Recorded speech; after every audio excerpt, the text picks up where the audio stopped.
Good morning. I don't know if you've been watching the storms on TV and on YouTube clips of what the Cape looks like with all the foam being blown ashore by the wind off the waves. Quite dramatic scenes. But even during this week, the Lord has been taking me back to Matthew chapter 14, where the disciples are rowing across the lake, getting to the other side on Jesus' instructions, but they're battling because the wind is against them. The wind is blowing them backwards. You know, being on a boat, the wind affects you quite directly because you can actually go backwards. If you're trying to go to that side and the wind's against you, to blow you back to where you came. Quite a horrible experience. But the disciples are battling. The disciples are rowing. Jesus is on shore. They've left him after he's just fed the 5,000, seen this mighty miracle.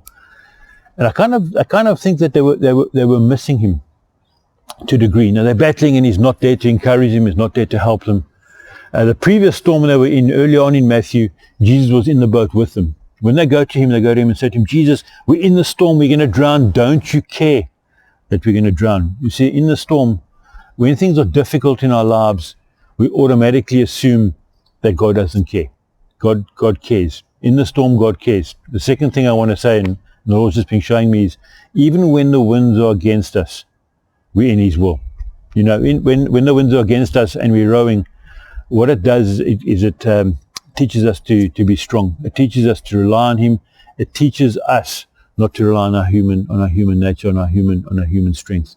The first case, Jesus was in the boat. The first storm, Jesus was in the boat and calmed it. The second case, Jesus wasn't in the boat, but Jesus came and rescued him later. So he's building their faith through these experiences, building the faith, building the reliance on him. He comes walking 3 o'clock in the morning, 4 o'clock in the morning on the water, and suddenly for the disciples it gets worse because now it's a ghost and they're terrified of what's coming across the water. But Jesus calms them and says to them, it's me. Take peace. You know, Peter jumps up and says, Lord, if it's you, tell me to come to you.